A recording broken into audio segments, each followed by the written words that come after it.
तो ऐसे में जबकि कोरोना के केसेस इन पिछले 24 घंटों में कम हुए हैं, आपने कल एक बहुत इंटरेस्टिंग बात बताई थी दिल्ली को लेकर कि छुट्टियां अभी चल रही हैं और छुट्टियों के बाद आप यहां पर ट्रेंड्स में थोड़ा सा बदलाव देखेंगे।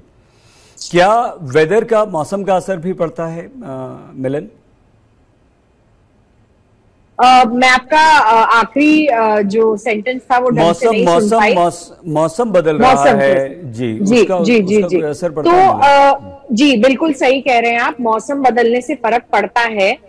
दोबारा मैं डॉक्टर जयदेवन का नाम लेना चाहूंगी क्योंकि उन्होंने ये भी कहा है कि जब हम बारिश का मानसून सीजन देखते हैं या बारिश का सीजन जब शुरू हो जाता है भारत में, और अब दिल्ली एनसीआर की तरफ भी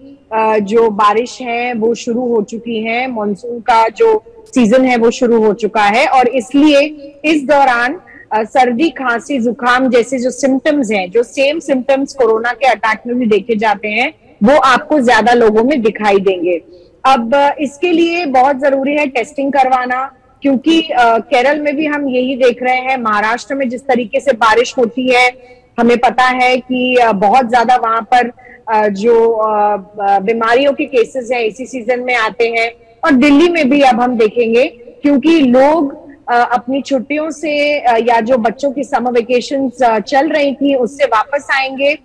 और एक तरीके का वेदर चेंज एक्सपीरियंस करेंगे, जिसकी वजह से जो कॉमन सिम्टम्स इस वक्त देखे जा रहे हैं, मैं आपको और दर्शकों को भी बता देना चाहूंगी, वो है सबसे पहले गले में जो इम्पैक्ट हो रहा है वो ज्यादा दिखाई दे रहा है। लोगों की जो गला है वो खराब हो रहा है और आवाज बदल जा रही है, और ये सबसे पहला इम्पैक्ट अभी ओमिक्रॉन से इन्फेक्टेड लोगों में दिखाई दे रहा है। हो सकता है बुखार ना हो, क्योंकि वैक्सीन अगर आपने लगाई है तो हो सकता है आपको बुखार ना हो, लेकिन वेदर चेंज के कारण गला खराब होना, नजला और फिर चोकिंग, मतलब थ्रोट आपका जो है बंद हो जाना गला, ये ज्यादातर कॉमन प्रॉब्लम्स इस वक्त कोविड-19 के पेशेंट्स में भी दिख रहे हैं। और आपने सही कहा, मौसम का इसमें एक रोल जरूर दिखाई देता है, क्योंकि जहां जहां मॉइस्चर ज्यादा है वहां वहां हम इन्फ्लुएंजा यानी कि फ्लू का स्प्रेड भी ज्यादा देखते हैं।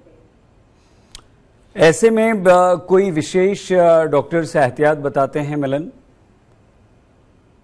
देखिए, डॉक्टर्स का यही कहना है कि आपकी अगर वैक्सीन लग गई है, दूसरी डोज या फिर तीसरी डोज, तो आपको मास्क पहनना चाहिए, क्योंकि जैसे हम कल बात भी कर रहे थे, कोविड इतनी जल्दी भारत से जाने वाला है नहीं, या विश्व भर में भी कोविड इतनी जल्दी वापस जा नहीं रहा या हार नहीं मान रहा। तो मास्क लगाना स्पेशली इन्फ्लुएंजा जैसी सीजन में आप ही का फायदा करेगा, क्योंकि बचाव उससे होता है। और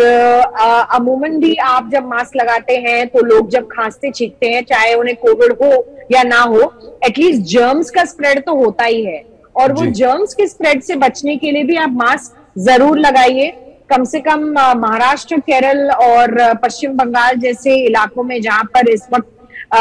समुद्र तट के जो नजदीक हैं, जहां पे हुमस यानी कि मॉइस्चर ज्यादा होता है, वहां पर अगर मास्क लगाएंगे, हालांकि वहां मास्क लगाना मुश्किल भी होता है क्योंकि हुमस ज्यादा होती है, लेकिन इससे जर्म्स का जो स्प्रेड है वो कम हो सकता है। ऐसे एहतियात डॉक्टर्स कहते हैं कि हमें लेने चाहिए, लेकिन वही बात है, सही लोग थक गए हैं, फटीग ज्यादा दिख रहा है, लेकिन कोरोना थका नहीं है। कोरोना के नंबर्स भी बढ़ते ही जा रहे हैं, और हालांकि थोड़ी सी गिरावट आई है 18 से 17,000, लेकिन ये जो ट्रेंड है पॉजिटिविटी का, टेस्ट पॉजिटिविटी रेट का ट्रेंड जो है वो नहीं ज्यादा कम होता दिख रहा है, और रिकवरी रेट का अगर आप परसेंटेज देखें तो वो भी लगभग सेम ही है और ज्यादा होता हुआ नहीं दिखाई दे रहा।